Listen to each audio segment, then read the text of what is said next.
அனைவருக்கும் வணக்கம். தெய்வீக பலன்கள் சேனல் சார்பாக தங்களை அன்புடன் வரவேற்கிறோம். இன்று நம் காணொளியில் காண விரும்புவது நம் அனைவரையும் மிகுந்த கடும் சிரமத்திற்கு உள்ளாக்கும் கடன் தொல்லை தீர செல்ல வேண்டிய ஆலயத்தை பற்றி இந்த காணொளியில் விரிவாக காணலாம். மறக்காமல் ஒரு சப்ஸ்கிரைப் செய்யவும். இந்த ஆலயத்தின் பெயர் திருச்சேறை உடையார் கோயில். இந்த ஆலயமானது கும்பகோணத்திலிருந்து தென்கிழக்கு குடவாசல் செல்லும் சாலையில் 10 கிலோமீட்டர் தொலைவில் இந்த திருத்தலம் அமைந்துள்ளது. இங்கே மூலவராக செந்நெறி அப்பர் சரபேஸ்வரர் உள்ளார்கள். இறைவியாக ஞானவள்ளி உள்ளார். இந்த ஊரின் பெயர் காரணம் பற்றி கூறுகிறோம். நன்கு விளையும் வயல்கள் நிறைந்த பகுதியாக உள்ளது.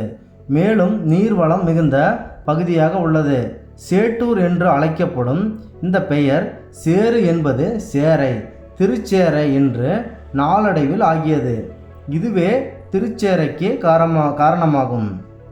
நாம் எவ்வளவு சம்பாதித்தாலும் அதில் சம்பாதிக்கின்ற மொத்த தொகையில் அனைத்து தொகையுமே கடனுக்கு ஏற்பட்டு விடுகிறது. மேலும் ஒரு சேமிப்பு என்ற ஒன்று இல்லாத நிலையில் நமக்கு மன கஷ்டமும் சேர்ந்து விடுகிறது. வரவு சேர சேர செலவு என்பது ரொம்ப அதிகமாகி விடுகிறது. இதனால் கடன் வாங்கும் சூழ்நிலைக்கு உள்ளாகிறோம்.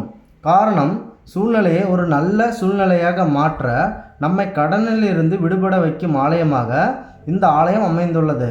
கடன் தொல்லையால் பாதிக்கப்பட்டவர்கள் மறக்காமல் குடும்பத்தினருடன் இந்த ஆலயத்திற்கு ஒரு முறை சென்று நாங்கள் கூறும் பரிகார முறைகளை பின்பற்றி வாருங்கள். நிச்சயம் உங்களுக்கு வெற்றி கிடைக்கும். இங்கே ஸ்தல மரமாக மகாலிங்க மரம் உள்ளது. 3 வகையான தீர்த்தங்கள் உள்ளன. மார்க்கண்டேய இரத்த ஸ்நான தீர்த்தம், பிந்து சுதா தீர்த்தம் போன்றவை உள்ளது. இங்கே கடன் தொல்லையால் பாதிக்கப்பட்டவர்கள் செய்ய வேண்டிய பரிகார முறைகள். இந்த திருத்தலத்தில் ருண விமோச்சன லிங்கம் உள்ளது. கடன் தொல்லை உள்ளவர்கள் இந்த கோயிலுக்கு வந்து இங்குள்ள இந்த ருண விமோச்சன லிங்கத்திற்கு தொடர்ந்து 11 சோமவாரங்கள், சோமம் என்றால் திங்கள் என்பது பொருள், திங்கள் கிழமைகளில் 11 திங்கட்கிழமைகளில் தங்கள் பெயரில் அர்ச்சனை செய்து கொள்ள வேண்டும். இதற்கு அடுத்து 11வது வாரம் அபிஷேகமும் செய்ய வேண்டும். மேலும் கடும் உடல் நலம் பாதிக்கப்பட்டவர்கள், நடக்க இயலாதவர்கள் இந்த 11 வாரங்கள் செல்ல முடியாவிட்டால் என்றாலும் முதல் வாரம் மட்டுமே கோயிலுக்கு சென்று மீதி இருக்கும் 10 வாரங்கள் தேவையான அர்ச்சனை செய்வதற்கான பணத்தை கோயில் நிர்வாகத்திடம் செலுத்தி தங்கள் பெயரில் அர்ச்சனை செய்து தங்கள் முகவரிக்கு விபூதி, குங்குமம், பிரசாதம் போன்றவற்றை அனுப்பி வைக்க ஏற்பாடு செய்யப்படுகிறது. மேலும் இறுதியில் 11வது வாரத்தில் தாங்களே மனதார இறைவனை நேரில் சென்று அபிஷேகம் இறைவனுக்கு மூலவருக்கு செய்து குடும்பத்தினருடன் வணங்க வேண்டும். குறிப்பாக நீங்கள் செய்யும் அபிஷேகத்தில் முக்கியமாக பச்சரிசி மாவு இருப்பதை உறுதி செய்ய வேண்டும். பச்சரிசி மாவு இறைவனுக்கு மிகவும் பிடித்த ஒன்று. மேலும் உங்களுடைய பிரார்த்தனை தொடர்ந்து நிறைவேறிய பின்பு மீண்டும் இந்த ருண விமோச்சன லிங்கத்திற்கு அபிஷேகம் செய்து நெய்வேத்திய சர்க்கரை பொங்கல் செய்ய வேண்டும்.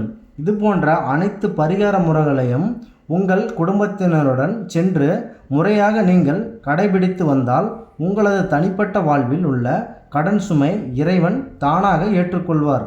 உங்களை கடனிலிருந்து காப்பாற்றி விடுவார். எனவே கடன் தொல்லையால் பாதிக்கப்பட்டவர்கள் இந்த ஆலயத்திற்கு நேரில் சென்று இந்த பரிகார முறைகளை செய்து வாழ்வில் வெற்றி பெற அன்புடன் வேண்டுகிறோம். தெய்வீக பலன்கள் சேனல் சார்பாக வாழ்த்துக்கள். மீண்டும் நல்லதொரு காணொளியில் உங்களை சந்திக்கிறோம். நன்றி, வணக்கம்.